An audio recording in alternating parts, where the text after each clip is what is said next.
Hi guys, how are you all. मैं हूं Tanya from ई विद्यार्थी। आपका स्वागत है एक नई वीडियो में। आज हम लोग पढ़ने वाले हैं हिंदी का क्लास 10th का स्पर्श बुक का चैप्टर नंबर 9, जिसका नाम है डायरी का एक पन्ना।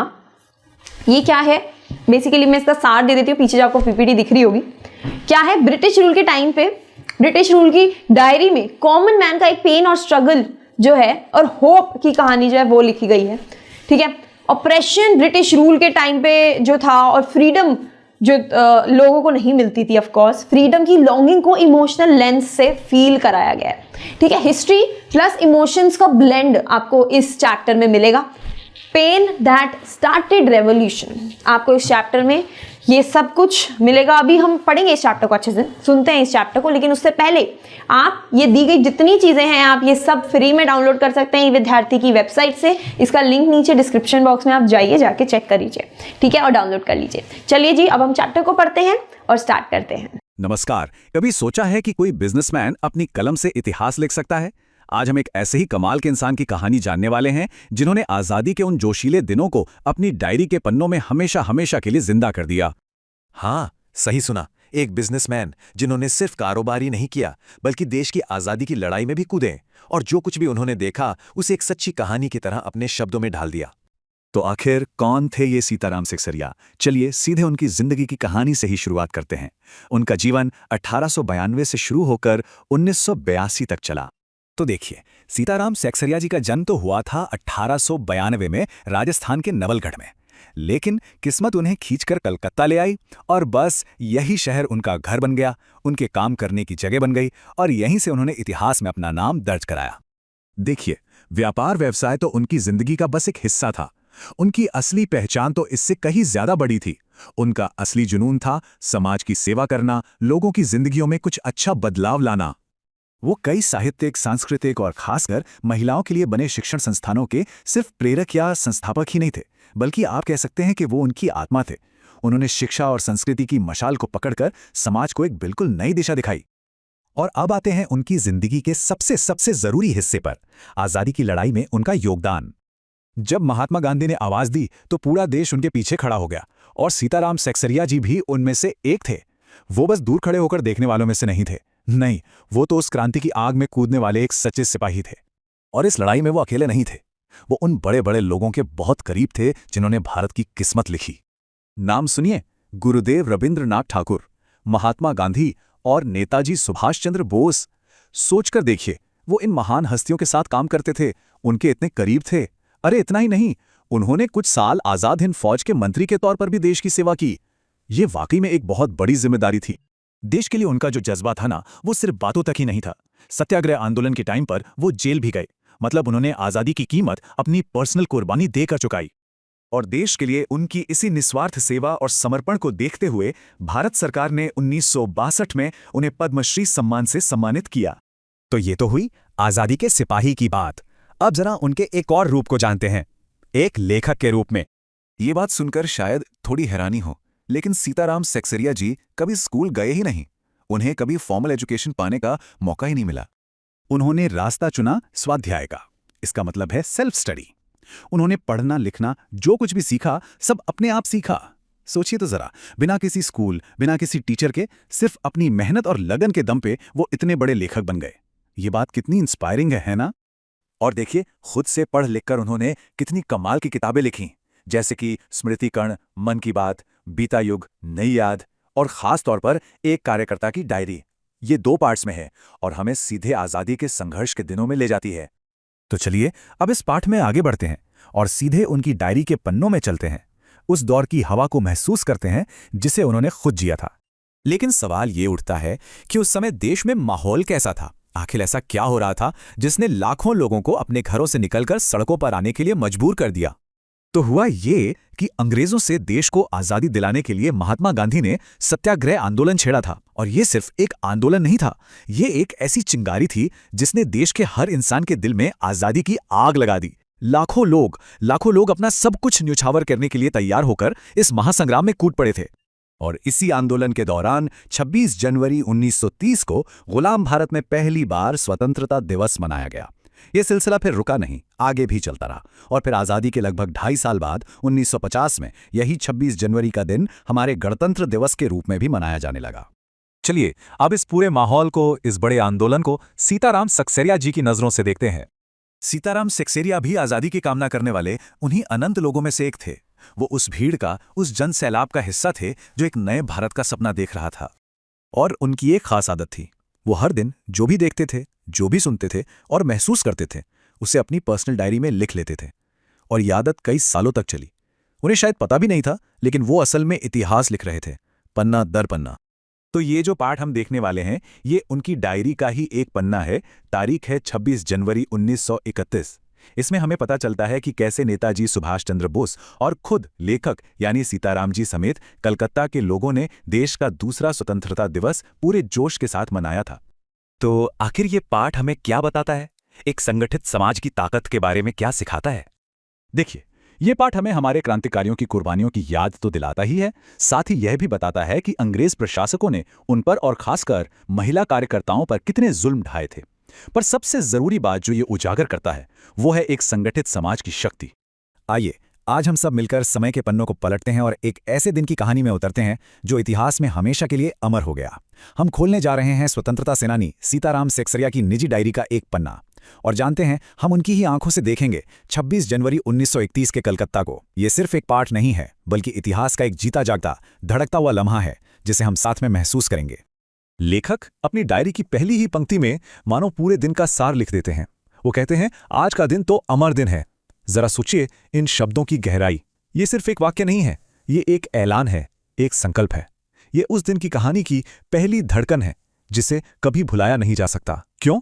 क्योंकि यह दिन उस दौर में गुलामी की जंजीरों को तोड़ने के जुनून का, उस बेमिसाल हौसले का सबसे बड़ा सबूत बन गया था। तो आज के इस सफर में हम उस ऐतिहासिक दिन के हर एक पल को जिएंगे। हम शुरुआत करेंगे सुबह की तैयारियों और उस अनोखे जोश से। फिर देखेंगे नारी शक्ति का वो अद्भुत प्रदर्शन जिसने सबको हैरान कर दिया। इसके बाद हम पहुंचेंगे मॉन्यूमेंट के नीचे जहां हुई सीधी टक्कर, और अंत में ये समझने की कोशिश करेंगे कि लेखक ने ऐसा क्यों कहा कि एक बहुत बड़ा कलंक धुल गया। तो चलिए इस यात्रा पर आगे बढ़ते हैं। अच्छा, सबसे पहले ये जानना बहुत जरूरी है कि ये डायरी लिख कौन रहा है। तो इसके लेखक हैं सीताराम सक्सेरिया। वो सिर्फ एक व्यापारी नहीं थे, बल्कि उनके दिल में देश की आज़ादी की आग जलती थी। गांधी जी की एक पुकार पे वो सब कुछ छोड़कर आंदोलन में कूद पड़े थे। और उनकी आदत थी, वो जो कुछ भी अपनी आंखों से देखते थे उसे अपनी डायरी में लिख लेते थे। और ये जो पन्ना हम पढ़ रहे हैं, ये है 26 जनवरी 1931 का। ये वो दिन था जब पूरा हिंदुस्तान पूर्ण स्वराज दिवस की दूसरी सालगिरह मना रहा था। तो सवाल उठता है कि यह दिन अमर दिन क्यों था? वो इसलिए क्योंकि ठीक एक साल पहले 26 जनवरी 1930 को रावी नदी के किनारे लिए गए संकल्प के बाद पूरे देश ने अपना पहला स्वतंत्रता दिवस मनाया था। भले ही वो प्रतीकात्मक था, पर था बहुत शक्तिशाली। तो 1931 का ये दिन उसी प्रतिज्ञा की पुनरावृत्ति थी। ये शब्द बहुत गहरा है, पुनरावृत्ति। इसका मतलब सिर्फ दोहराना नहीं है, बल्कि अपनी उस शपथ को, उस वादे को और भी ज्यादा मजबूती से याद करना, उसे फिर से जीना। ये सिर्फ एक जश्न नहीं था, ये आज़ादी की लड़ाई को जारी रखने का पूरे राष्ट्र का एक मजबूत इरादा था। चलिए अब हम उस दिन की सुबह में दाखिल होते हैं। जरा कल्पना करने की कोशिश कीजिए उस कलकत्ता शहर की, जहां की हवा में दो बिल्कुल अलग अलग चीजें एक साथ घुली हुई हैं। एक तरफ आज़ादी के दीवानों का बेमिसाल उत्साह और दूसरी तरफ अंग्रेजी हुकूमत का डर और तनाव। लेखक बताते हैं कि शहर का माहौल ही बदला बदला सा था। बड़े बाजार के लगभग हर मकान पर हमारा प्यारा तिरंगा शान से लहरा रहा था। कुछ मकान तो ऐसे सजाए गए थे मानो आज़ादी मिली गई हो। सड़कों पर एक अजीब सी नवीनता थी, एक नई ताजगी महसूस हो रही थी। लेकिन इसी जोश के बीच अंग्रेजी हुकूमत का भारी पहरा भी था। मोटर गाड़ियों में गोरखे और सार्जेंट हर मोड़ पर तैनात थे। शहर के जो भी बड़े बड़े पार्क और मैदान थे, उन्हें पुलिस ने सुबह से ही घेर लिया था ताकि आज़ादी की कोई भी आवाज़ वहां से उठ न सके। लेकिन दमन का डर लोगों के हौसले को कहां तोड़ पाया। सुबह सुबह ही अंग्रेजी हुकूमत को चुनौती देने का सिलसिला शुरू हो गया। देखिए, श्रद्धानंद पार्क में बंगाल प्रांतीय विद्यार्थी संघ के मंत्री अविनाश बाबू ने जैसे ही झंडा फहराने की कोशिश की, उन्हें फौरन पकड़ लिया गया। उधर तारासुंदरी पार्क में भी हरीशचंद्र सिंह और उनके साथियों को झंडा फहराने से रोका गया। उनके साथ मारपीट हुई, यहां तक कि कई लोगों के सिर फट गए। और तो और गुजराती सेविका संघ की लड़कियों ने हिम्मत दिखाकर जुलूस निकाला तो उन्हें भी गिरफ्तार कर लिया गया। ये सुबह की वो पहली चिंगारियां थीं जो बता रही थीं कि आज का दिन बहुत बड़ा होने वाला है। उस दिन की कहानी स्त्रियों के जिक्र के बिना बिल्कुल अधूरी है, बिल्कुल बेमानी है। वो सिर्फ पुरुषों का आंदोलन नहीं था, बल्कि सच तो ये है कि नारी शक्ति ने ही उस दिन को असाधारण बना दिया था। उन्होंने ये साबित कर दिया कि वो सिर्फ घर की चार दीवारी के लिए नहीं बनी है, बल्कि राष्ट्र की किस्मत लिखने में भी सबसे आगे खड़ी हैं। सुबह के 11 बजे मारवाड़ी बालिका विद्यालय में झंडोत्सव मनाया गया, पर यह सिर्फ झंडा फहराने की एक रस्म नहीं थी। यहाँ जानकी देवी और मदालसा जैसी नेत्रियों ने छोटी छोटी लड़कियों को इस उत्सव का असली मतलब समझाया। उन्हें बताया कि ये झंडा सिर्फ कपड़े का एक टुकड़ा नहीं है, ये उनकी आज़ादी का, उनके आत्मसम्मान का प्रतीक है। ये एक तरह से आज़ादी की लड़ाई के लिए अगली पीढ़ी को तैयार करने जैसा था। और जरा इस बात को समझिए, ये कोई एक दो जगह नहीं हो रहा था। लेखक बताते हैं कि पूरे शहर में हर गली, हर मोहल्ले से औरतें अपनी अपनी टोलियां बनाकर अपने अपने जुलूस लेकर निकल रही थीं, और उन सबका लक्ष्य एक ही था, सही समय पर मॉन्यूमेंट तक पहुंचना। ये उनकी संगठन शक्ति का, उनकी दृढ़ता का कितना बड़ा सबूत था। यहीं पर एक दार्शनिक बात समझ आती है कि जब समाज एक होकर, संगठित होकर किसी एक लक्ष्य के लिए काम करता है ना, तो वो बड़ी से बड़ी ताकत को भी चुनौती दे सकता है। जैसे जैसे दिन ढल रहा था, माहौल में तनाव बढ़ता जा रहा था। अब बारी थी शाम के 4:24 की। ये वो समय था जब मॉन्यूमेंट के नीचे एक सीधी टक्कर होनी थी। लेखक ने इसके लिए बिल्कुल सही शब्द इस्तेमाल किया है, ओपन लड़ाई, एक खुली चुनौती, बिल्कुल आमने सामने की। और ये खुला चैलेंज था क्या? ये था नोटिस और चैलेंज का युद्ध।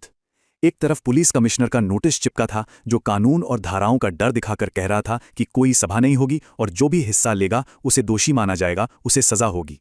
और दूसरी तरफ था कौंसिल का खुला चैलेंज, एक ऐलान कि ठीक 4:24 पर झंडा तो फहराया ही जाएगा और स्वतंत्रता की प्रतिज्ञा भी पढ़ी जाएगी। सभी लोग जरूर आएं। ये शासक के डर और शासित के हौसले के बीच इच्छा शक्ति की सीधी लड़ाई थी। और फिर वो पल आ ही गया जिसका सबको इंतजार भी था और शायद थोड़ा डर भी। सुबह से जो जोश, जो ऊर्जा, जो तनाव इकट्ठा हो रहा था, वो अब मॉन्यूमेंट के नीचे एक ज्वालामुखी की तरह फटने वाला था। ये उस दिन का सबसे निर्णायक, सबसे अहम और सबसे दर्दनाक पल था। ठीक समय पर सुभाष चंद्र बोस अपना विशाल जुलूस लेकर वहां पहुंचे। पुलिस ने उन्हें रोकने की कोशिश की, पर लोगों का जोश इतना ज्यादा था कि वो रुक नहीं पाए। और जैसे ही जुलूस मैदान के मोड़ पर पहुंचा, पुलिस ने बेरहमी से अंधाधुंध लाठियां बरसानी शुरू कर दी। सुभाष बाबू पर भी बहुत निर्ममता से लाठियां पड़ी, लेकिन उनके मुंह से दर्द की चीख नहीं, बल्कि एक ही नारा और जोर जोर से गूंज रहा था, वंदे मातरम। और जरा कल्पना कीजिए उस दृश्य की। इस मारपीट और अफरा तफरी के बीच दूसरी तरफ स्त्रियां निडर होकर मॉन्यूमेंट की सीढ़ियों पर चढ़ रही थीं। उन्होंने झंडा फहराया और स्वतंत्रता की प्रतिज्ञा पढ़ी। अंत में बुरी तरह घायल सुभाष बाबू को गिरफ्तार करके लाल बाजार लॉकअप भेज दिया गया। उस मारपीट के बीच जब ज्योतिर्मय गांगुली ने सुभाष बाबू से कहा कि आप इधर आ जाइए, तो उनका जवाब था, आगे बढ़ना है। ये सिर्फ 3 शब्द नहीं है, ये पूरे स्वतंत्रता आंदोलन का मूल मंत्र है, उसका दर्शन है। चाहे कितनी भी लाठियां पड़ें, चाहे कितनी भी गिरफ्तारियां हों, रुकना नहीं है, डरना नहीं है, बस आगे बढ़ना है। ये अदम्य साहस की परिभाषा है। पुलिस ने लाठियों के जोर पर मुख्य जुलूस को तो तितर बितर कर दिया, पर लोगों का हौसला नहीं टूटा। संघर्ष रुका नहीं, वो जारी रहा। करीब 50 से 60 स्त्रियां वहीं धर्मतल्ले के मोड़ पर धरने पर बैठ गईं, जिन्हें बाद में पुलिस ने गिरफ्तार कर लिया। उधर विमल प्रतिभा के नेतृत्व में स्त्रियों का एक और समूह बहु बाजार के मोड़ पर डटा रहा, जिन्हें आधी रात के वक्त लाल बाजार ले जाया गया।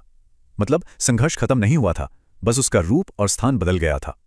अब हम उस दिन के अंत पर पहुंचते हैं और उसके विश्लेषण की ओर बढ़ते हैं। अब समय है यह हिसाब लगाने का कि इस एक दिन की कुर्बानी की कीमत क्या थी और उससे हासिल क्या हुआ। लेखक के शब्दों में कहें तो यह कलकत्ता के माथे पर लगे एक बहुत बड़े कलंक के धुलने का दिन था। उस एक दिन में कलकत्ता शहर में 105 स्त्रियां गिरफ्तार की गईं। जरा इस संख्या को महसूस कीजिए। यह सिर्फ एक आंकड़ा नहीं है, यह अपने आप में एक क्रांति की कहानी है। लेखक हमें बताते हैं कि कलकत्ता में इससे पहले कभी भी इतनी बड़ी संख्या में स्त्रियों को एक साथ गिरफ्तार नहीं किया गया था। ये उनकी अभूतपूर्व, संगठित और सामूहिक भागीदारी का सबसे बड़ा, सबसे मजबूत सबूत था। इस संघर्ष की एक बहुत बड़ी मानवीय कीमत भी चुकानी पड़ी। ये आंकड़े उस क्रूर दमन की गवाही देते हैं। कांग्रेस ऑफिस के रिकॉर्ड के मुताबिक 103 लोग घायल हुए, अस्पतालों में 160 लोग पहुंचे। लेखक का अनुमान है कि कुल मिलाकर 200 से ज्यादा लोग घायल हुए थे। और वहां डॉक्टर दासगुप्ता न केवल घायलों की देखभाल कर रहे थे, बल्कि उनके फोटो भी खिंचवा रहे थे, ताकि अंग्रेजी हुकूमत के जुल्म का सबूत इतिहास के लिए हमेशा दर्ज हो सके। अपनी डायरी के अंत में लेखक ये बहुत गहरी बात कहते हैं। उनके अनुसार उस समय ये माना जाने लगा था, बंगाल या कलकत्ता पर ये एक कलंक सा लग गया था कि स्वतंत्रता आंदोलन में यहाँ उतना सक्रिय काम नहीं हो रहा है जितना देश के बाकी हिस्सों में हो रहा है। लेकिन उस एक दिन के बलिदान ने, उस बेमिसाल जोश और संगठित प्रदर्शन ने उस धारणा को, उस कलंक को बहुत हद तक धो दिया। इस दिन ने लोगों में एक नया आत्मविश्वास और बंगाल के लिए एक नया गौरव भर दिया। उम्मीद करती हूँ आपको चैप्टर अच्छे से समझ आ गया हो, और अगर आ गया do like share and subscribe. ठीक है जी, मिलती हूँ आपसे दूसरी वीडियो में। बाय।